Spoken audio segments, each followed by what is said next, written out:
नमस्कार, स्वागत है आपका जस्ट इंडिया में और मैं हूं आपके साथ मुस्कान। रुक करेंगे उन तमाम खबरों का जिनका सरोकार है आपसे। खबरों के प्रायोजक हैं आरोग्य मास्क लगाएं, कोरोना से सुरक्षित रहें। Oscar super speciality hospital and trauma centre, रंज किया showroom in Rohtak and Bahadurgarh. Showroom पर आएं, टेस्ट ड्राइव लें और गाड़ी बुक कराएं। हरियाणा के मुख्यमंत्री मनोहर लाल 17 सितंबर को प्रधानमंत्री नरेंद्र मोदी के 70वें जन्मदिवस के उपलक्ष्य में जेसी बोस विज्ञान और प्रौद्योगिकी विश्वविद्यालय YMCA फरीदाबाद द्वारा आयोजित युवा प्रेरणा दिवस कार्यक्रम में बतौर मुख्य अतिथि शिरकत करेंगे। इस कार्यक्रम का आयोजन आत्मनिर्भर भारत अभियान को सफल बनाने के उद्देश्य से किया जा रहा है। विश्वविद्यालय के vice chancellor professor Dinesh Kumar ने इस संबंध में जानकारी देते हुए बताया कि इस अवसर पर मुख्यमंत्री कार्यक्रम को संबोधित करेंगे और आत्मनिर्भर भारत में युवाओं की भूमिका और भागीदारी को लेकर अपने विचार रखेंगे। उन्होंने बताया कि आत्मनिर्भर भारत अभियान देश को हर क्षेत्र में आत्मनिर्भर बनाने की प्रधानमंत्री नरेंद्र मोदी की दूरदर्शी सोच है, जिसका संपूर्ण जीवन और एक साधारण पृष्ठभूमि से लेकर प्रधानमंत्री बनने तक का संघर्ष युवाओं के लिए प्रेरणा स्रोत है। देश की अर्थव्यवस्था को मजबूत करने के लिए उनकी दूरदर्शी सोच और मिशन का समर्थन करते हुए विश्वविद्यालय ने उनके जन्मदिन को युवा प्रेरणा दिवस के रूप में मनाने की पहल की है। इस दौरान उन्होंने आत्मनिर्भर अभियान को जन आंदोलन का रूप देने के लिए भी सभी से विश्वविद्यालय की इस पहल से जुड़ने का आह्वान किया। बीजेपी के वरिष्ठ नेता और प्रदेश के पूर्व सहकारिता मंत्री मनीष ग्रोवर ने कृषि अध्यादेशों के मुद्दे पर कांग्रेस को घेरते हुए हमला बोला। पूर्व मंत्री ने कहा कि भू अधिग्रहण कानून का डर दिखाकर लाखों उपजाऊ एकड़ जमीन को छीनने वाली कांग्रेस किसानों की हितैषी कैसे हो सकती है।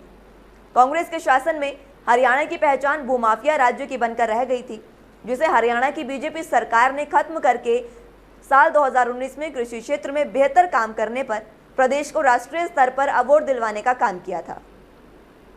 सर्किट हाउस में कृषि अध्यादेश पर आयोजित एक महत्वपूर्ण बैठक को संबोधित करते हुए पूर्व मंत्री ग्रोवर ने कहा कि कांग्रेस के नेता हों या फिर दूसरे विपक्षी नेता, सभी किसानों के हित में सरकार को अच्छे सुझाव देने की बजाय ओछी, भ्रमित और भड़काऊ सियासत करने पर उतारू हैं। ताजुब की बात है कि विपक्ष के कुछ राजनेता खुद को किसान हितैषी होने का ढोंग रच रहे हैं, जबकि हकीकत में जब वे सत्ता में थे तो उन्होंने किसानों की जमीन को जबरन सस्ते भाव में खरीदकर प्राइवेट बिल्डरों को बेचने का काम किया। वहीं मौके पर मौजूद बीजेपी के वरिष्ठ नेता सतीश नांदल ने कहा कि देश के संविधान में आज भी लगातार संशोधन हो रहा है। केंद्र सरकार जिस अध्यादेश को लेकर आई है, अगर किसान भाइयों को उसमें कोई भी आपत्ति है तो वो सुझाव देकर दूर की जा सकती है, लेकिन किसानों के नाम पर कुछ लोग राजनीति कर रहे हैं।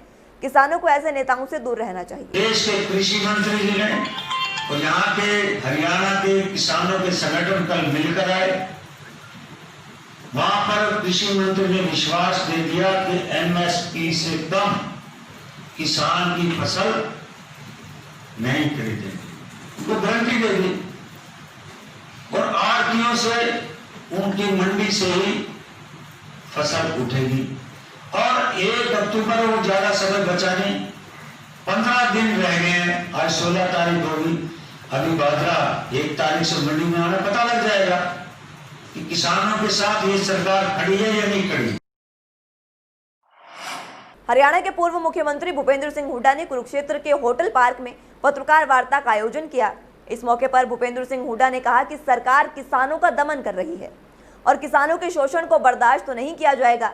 हुड्डा ने कहा कि आने वाले समय में जब कोरोना काल ठीक हो जाएगा तो कुरुक्षेत्र से लाखों कार्यकर्ताओं की एक बड़ी रैली किसानों की लड़ाई के लिए निकाली जाएगी। उन्होंने सरकार से मांग की कि सरकार विधानसभा का विशेष सत्र बुलाए और वहां पर पंजाब सरकार की तरह ही कृषि विभाग बिल को नामंजूर करे। हुड्डा ने कहा कि हरियाणा में व्यापार और उद्योग धंधे पूरी तरह से ठप हो चुके हैं। वहीं गृह मंत्री अनिल विज द्वारा कुरुक्षेत्र में लाठीचार्ज न होने की बात पर पत्रकारों से सवाल करते हुए उन्होंने कहा कि आप ही बताइए, क्या लाठीचार्ज नहीं हुआ। वहीं भूपेंद्र सिंह हुड्डा ने पीपली लाठीचार्ज मुद्दे पर हाईकोर्ट की सेटिंग से जांच करवाने की भी मांग की। जहां तक इनका ऑर्डिनेंस का सवाल है, इसका विरोध करेंगे और हम राज्यपाल को मिलेंगे, उनको भी मेमोरेंडम देंगे, उनसे यह भी निवेदन करेंगे कि विधानसभा का विशेष अधिवेशन बुलाया जाए और हम एक रेजोल्यूशन लेके आएंगे। वहां पता लग जाएगा कौन किसान का साथी है, कौन नहीं है। ये आपके सामने हम रेजोल्यूशन कॉपी दे देंगे। तो इनका होगा नहीं, हम हरियाणा में लागू नहीं होने देंगे। अगर ये हरियाणा में थोपा गया तो कोरोना काल खत्म होते यहाँ जिहाद हम छेड़ेंगे और यहीं पीपी से स्टार्ट करेंगे, 10 लाख आदमी से यहीं से करेंगे कि हमारे को कहीं दिल्ली तक जाना पड़े, पहले कोई करना पड़े, हम यहाँ लागू नहीं है। कांग्रेस नेता रणदीप सिंह सुरजेवाला धर्मनगरी कुरुक्षेत्र पहुंचे, जहां पहुंचने पर कार्यकर्ताओं ने उनका जोरदार स्वागत किया। इस दौरान सुरजेवाला ने अपनी नियुक्ति पर केंद्रीय नेतृत्व को धन्यवाद किया और खट्टर सरकार पर जमकर निशाना साधा। इस दौरान उन्होंने जेपी नड्डा के बयान पर पलटवार करते हुए कहा कि जेपी नड्डा को खेती के बारे में कोई जानकारी नहीं है। वे ना ही कभी खेत में गए हैं और ना ही कभी उन्होंने किसान की तरह फसल बेची है, इसलिए वो इस मुद्दे को नहीं समझ सकते। वहीं दिल्ली में किसानों के गुटों की आपसी बहस पर उन्होंने कहा कि बीजेपी सरकार ईस्ट इंडिया कंपनी की तरह काम कर रही है, जो लोगों में फूट डालकर राज कर रही है। साथ ही उन्होंने कहा कि इतना बड़ा आंदोलन खड़ा करेंगे जिससे मोदी और खट्टर दोनों की आंख और नाक दोनों खुल जाएंगे। सर पर अपने आशीर्वाद का हाथ जिस प्रकार से एक बार फिर रखा है, मैं ब्राह्मण समाज का विशेष तौर से कृतज्ञ हूँ। कुरुक्षेत्र की इस कुरुभूमि के संत महात्माओं का, कांग्रेस पार्टी के साथियों का, ब्राह्मण समाज के मेरे सब बड़े बुजुर्गों का, मेरी हम उम्र मेरे साथियों का बहुत बहुत कृतज्ञ हूँ। हमारे एससी बीसी के भाइयों जो मजदूर हैं, उनकी रोजी रोटी छीनने का षड्यंत्र किया जा रहा है। मंडी में दुकान करने वाले आड़तियों, तोलने वाले तोलों, मुनीम का काम करने वाले मुनीम भाइयों, ट्रांसपोर्टर का काम करने वाले ट्रांसपोर्टरों, शेलर का काम करने वाले छोटे छोटे उद्योगपतियों, उनकी रोजी रोटी पर हमला बोला गया है। प्रदेश के युवाओं ने सरकार की नीतियों से तंग आकर बेरोजगार छात्रों ने महंत से विधायक बलराज कुंडू से मिलकर अपनी परेशानियों की चर्चा की। विधायक कुंडू ने युवाओं को आश्वासन दिया कि वे हर मंच पर पूरी मजबूती के साथ उनकी लड़ाई लड़ेंगे। उन्होंने कहा कि 17 सितंबर को युवाओं द्वारा मनाए जा रहे युवा बेरोजगार दिवस में पूरा सहयोग दिया जाएगा और नौजवानों से इस मुहिम को मजबूती से चलाने का भी आह्वान किया। साथ ही कुंडू ने कहा कि सरकार की गलत नीतियों के कारण ही पढ़े लिखे युवाओं की ये हालत हो गई है। देश प्रदेश को निजी हाथों में सौंपा जा रहा है, जिससे न केवल युवा बल्कि किसान, मजदूर, कमेरा, छोटा दुकानदार और व्यापारी और कर्मचारी सभी वर्ग बुरी तरह से तंग हो चुके हैं और इस तानाशाही सरकार से पीछा छुड़वाना चाहते हैं। कुंडू से मिलने आए युवाओं ने कहा कि जिस तरह से आपने किसानों की आवाज़ को विधानसभा में पूरे दमखम से उठाया, उसी तरह से हम बेरोजगारों की आवाज़ को भी विधानसभा में उठाने की कोशिश कीजिए। उन्होंने कहा कि ना सरकार हमारी है और ना ही विपक्ष को हमारी कोई चिंता है। विधायक कुंडू ने नौजवानों को साथ देने का वायदा किया। आज ये प्रदेश बेरोजगारी में एक नंबर पर, एक खुशहाल प्रदेश। यहाँ का युवा स्पोर्ट्स में, पढ़ाई में, हर जगह आगे होता था, बड़ा खुशहाली में होता था। आज आप सबके सामने है कि मेरे इस प्रदेश का जो उज्जवल भविष्य है वो किस प्रकार से निराश और त्रास होया बैठा है।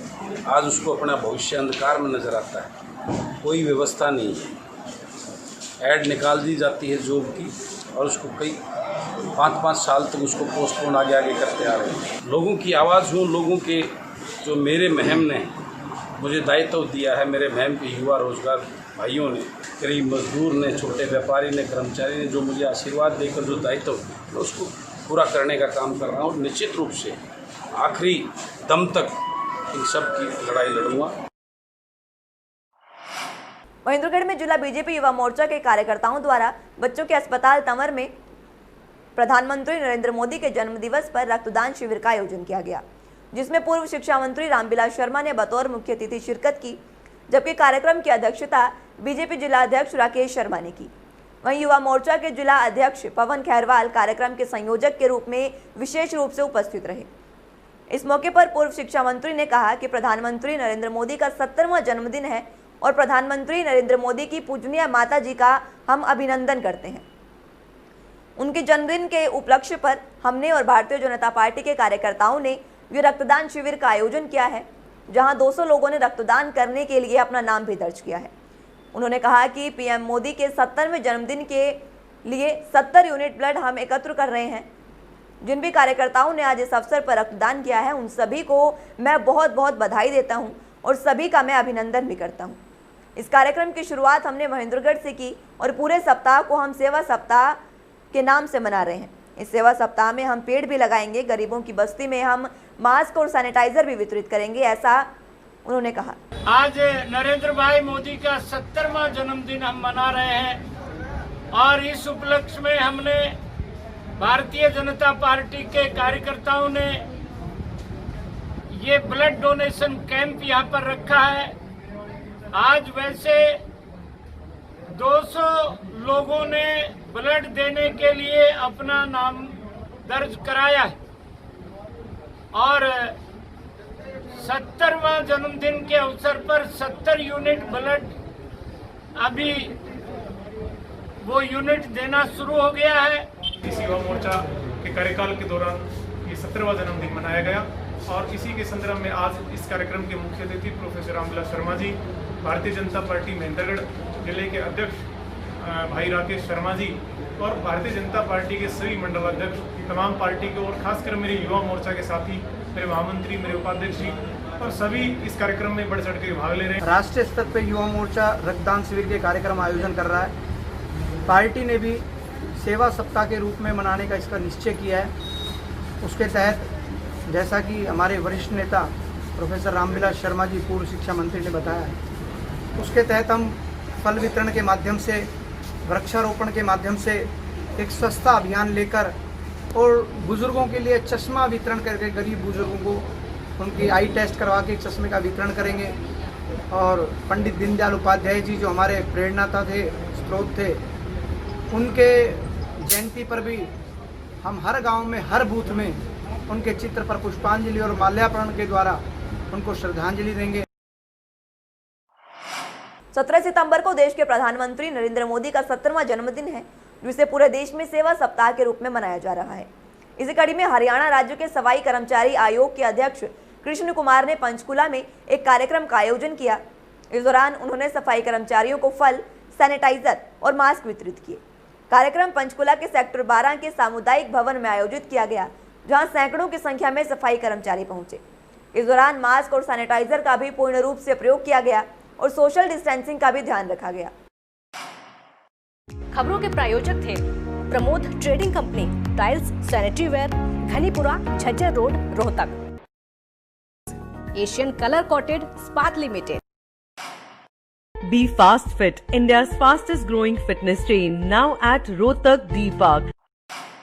कोरोना महामारी से लड़ने के लिए आरोग्य मास्क लाया है आपके लिए सबसे आधुनिक मास्क। इसके साथ ही आपको मिलेगी आधुनिक पीपीई किट, वो भी बहुत ही सस्ते रेट पर।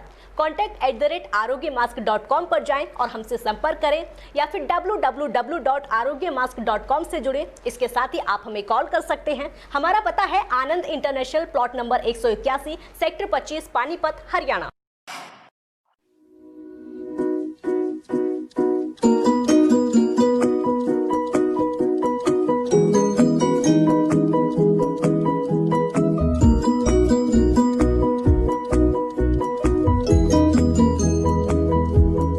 मेडिफिल इंटरनेशनल, 7 शीतल कॉम्प्लेक्स, सुभाष नगर, रोहतक।